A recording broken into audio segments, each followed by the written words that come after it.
आज पांचों पांडव बैठे रो रहे हैं, तब तक भगवान श्री कृष्ण का पदार्पण हुआ। भगवान ने पूछा, क्यों रो रहे हो?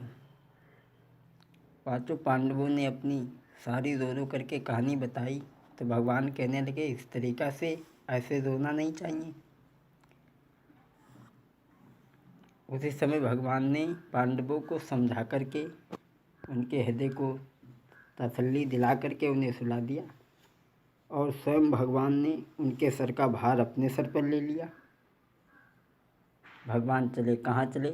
जहाँ द्रौपदी अपने शिविर में सो रही है, भगवान पहुँचे और भगवान ने द्रौपदी को जगाया। द्रौपदी बहना उठो, दिन चढ़ गया। द्रौपदी बहना उठो, दिन चढ़ गया। जीतना बिन तेरे मुश्किल हो गया। द्रौपदी को जगाया, कहा, बहन तेरे बगैर जीतना मुश्किल हो गया, चलो मेरे साथ। बहन कहने लगी, भैया हम और तुम रात में चलेंगे तो समाज क्या सोचेगा? हम और तुम हैं तो भाई बहन, लेकिन अगर रात में चलोगे तो समाज की निगाहें बड़ी ख़राब हैं। समाज क्या कहेगा? और बंधुओं, रात में कोई स्त्री पुरुष जा रहे हों, हालांकि वो भाई बहन हों, लेकिन समाज की निगाहें बड़ी ख़राब है। भगवान मुस्कुराए, कहने लगे, बहन चिंता मत करो। भक्तों, हम भयभीत हो जाते हैं कि परमात्मा हमारी रक्षा नहीं करता। परमात्मा का हाथ जिस दिन हमारे सर से हट जाएगा, उस दिन हम पता नहीं कहाँ रसातल में चले जाएंगे। भगवान कहने लगे, बहन घबराओ नहीं। उसी समय भगवान ने पीताम्बर को लिया, आधा पहना और आधा सर पे डाल लिया, घूंघट निकाल लिया और भगवान आगे आगे, भगवान जा रहे हैं, पीछे पीछे द्रौपदी जा रही है। चप्पल बज रही थी। भगवान ने कहा, बहन चप्पलें निकाल लो। द्रौपदी कहने लगी, क्या हुआ भैया, रात में नंगे पैरों चले? बोले, दुश्मन की डेरा है, कोई सुन लेगा। चप्पल निकलवाए और पीताम्बर में बांधा, पीताम्बर के कोने में बांधा, बगल में दबाया। आगे आगे भगवान, पीछे पीछे रुक्मिणी। कहाँ? आगे आगे भगवान, पीछे पीछे द्रौपदी। भगवान कहाँ गए? जहाँ भीष्म पितामह अपने डेरा में भगवान का चिंतन कर रहे हैं, भजन कर रहे हैं, और भगवान डेरा के पास में जाकर के खड़े हो गए। कहने लगे, बहन तुम्हें अंदर जाना है और तुम भीष्म पितामह के चरणों में अपना सर रख देना। जब तक वो न कहें तब तक बोलना मत, सर को मत उठाना। खुद तो द्वारे पर खड़े रहे, भीतर भेजा पंचाली को।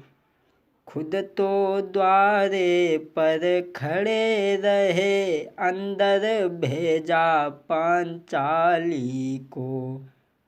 भीष्म बाबा के चरणों में जा करके अपना सर रख दो।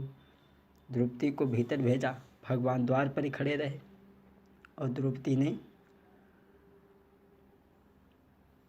जा कर के द्रौपदी ने भीष्म के चरणों में सर अपना रखा। चरणों को रख दिया बाबा चौक पर ही। भीष्म के चरणों में जाकर द्रौपदी ने मत्था जब टेका। भीष्म बाबा एकदम चौक पर ही। चरणों पर आकर कौन गिरा, भीष्म बाबा एकदम चौंके। भीष्म बाबा चौंक गए, एकदम आंखें खुल गई। तो भीष्म बाबा ने क्या देखा कि देखा एक सधवा नारी है, चरणों में शीश झुकाती है। देखा एक सधवा स्त्री है, भक्तों, स्वामी जी ने तो बड़ा ही विचित्र बात सधवा और विधवा के बारे में लिखी कि विधवन के श्रृंगार नवीना।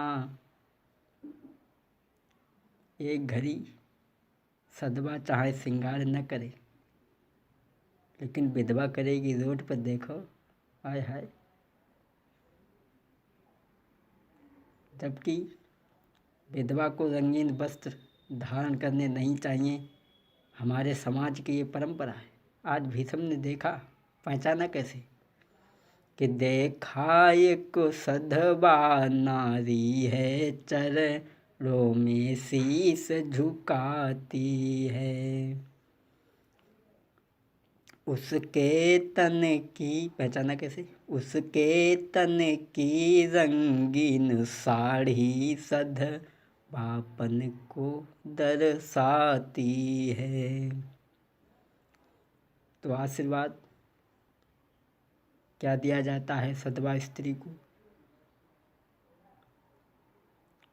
सौभाग्यवती हूँ। और अगर ये कह दो कि तुम्हारे पति के सामने तुम्हारी मृत्यु हो जाएगी, तो बड़ी नाराज, दाढ़ी उखाड़ ली, मूछें नोच ली बंधु। और बंधु, श्रीमद् भागवत में भी बताया है स्त्री भाग्यशाली कौन सी है। जिस समय कंस ने अपनी बहन देवकी को मारने के लिए हाथ में तलवार उठा ली, वसुदेव को मारने के लिए, तो उस समय द्रौपदी, उस समय देवकी ने क्या कहा था? द्रौपदी ने कहा था कि पहले मुझे मार। क्यों? पत्नी ही बड़ी भागिनी है, जो पति के आगे मरती है। इसलिए तो मुझे बात, संपूर्ण शास्त्र यह कहते हैं, वो भवसागर से तरती है। स्त्री वो ही भाग्यशाली है जो अपने पति के कंधों पर चलती। भीष्म बाबा ने आशीर्वाद दिया,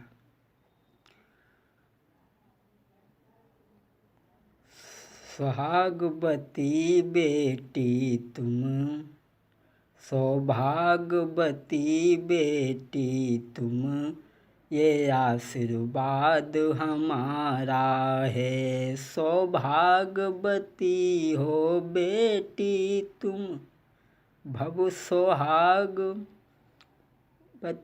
बेटी भव तुम, ये आशीर्वाद हमारा है। सिंदूर से मांगन खाली हो, ये आशीर्वाद हमारा है। आशीर्वाद दिया, और जैसे ही आशीर्वाद दिया, द्रौपदी कहने लगी, बाबा दोनों बातों में बाबा बात सच्ची कौन सी है? दोनों बातों में बाबा बात सच्ची कौन सी है? कल कहा और आज कहा और, आप तो सत्यधारी हैं।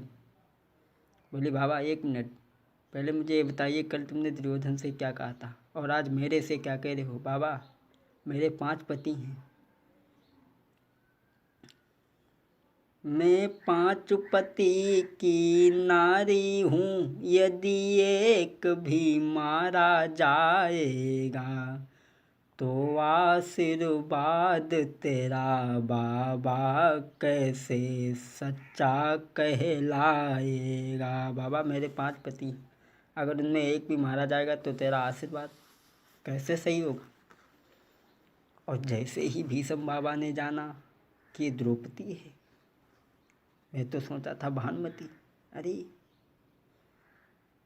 हाथों से माला छूट गई, जब जाना भीष्म बाबा ने, हाथों से माला छूट गई। प्रभु चरणन में वो लगी भई, चित चोर समाधि टूट गई। जैसे ही भीष्म का प्रभु से ध्यान हट गया और कहने लगे, बेटी अब मैं तेरे सुहाग का निर्णय में, तेरे बारे में निर्णय में बाद में ही ले पाऊंगा। तेरे सुहाग का निर्णय में ये पीछे ही ले पाऊंगा। कहने लगे, मैं तेरे सुहाग का निर्णय पीछे ले सकता हूँ तेरी हर बात का, लेकिन पहले मुझे ये बता कि तुझको यहाँ तक लाया कौन।